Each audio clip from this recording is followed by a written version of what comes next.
আসছে ও ভাই আদম আলাইহিস সালাম দোয়া করতে করতে করতে করতে 1 মাস না 2 মাস না 1 বছর না 2 বছর না 1 যুগ না 2 যুগ না এইভাবে দোয়া করতে করতে 40 বছর যাবত আল্লাহর কাছে দোয়া করে 40 বছরে আদম আলাইহিস সালামের দোয়া আল্লাহ কবুল করে নাই। 40 বছর পর দোয়া করতে করতে একদিন দোয়ার ভিতরে বলতেছেন, আয় আল্লাহ রে, মুহাম্মদ সাল্লাল্লাহু আলাইহি সাল্লামের নামে ওসিলায় তুমি দোয়া কবুল করে নাও। সঙ্গে সঙ্গে আমার আল্লাহ তাআলা বললেন, আদম 40 বছর পর্যন্ত তোমার দোয়া আমি কবুল করি নাই।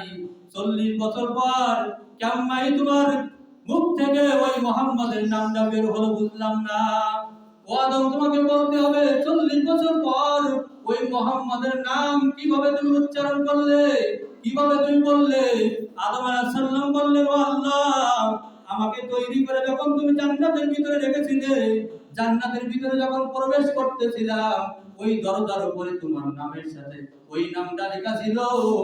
আমি বুঝলাম এ হয়তো ছোটখাটো মানুষ না, এ হয়তো দামি মানুষ, এই কারণে তোমার নামের সাথে তার নাম যোগ করে রেখেছো। এই কারণে আমি 40 বছর পর ওই নামের ওসিলায় তোমার কাছে মাপ চাইতেছি। আমার আল্লাহ তাআলা বলল, আদম রে, 40 বছর তুমি আমার কাছে ক্রন্দন করিয়াছো, 40 বছরের ভিতরে একটা দোয়া আমি কিন্তু কবুল করি নাই। যখন আমার হাবিবের নামের ওসিলায় তুমি আমার কাছে মাপ চাইছো, আমার কাছে তুমি দোয়া করেছো, 40 বছরের দোয়া আমি আল্লাহ কবুল করে নিলাম। ওই আদম আলাইহিস সালাম বললেন, মুহাম্মদ রে, তোমার নামের ওসিলায়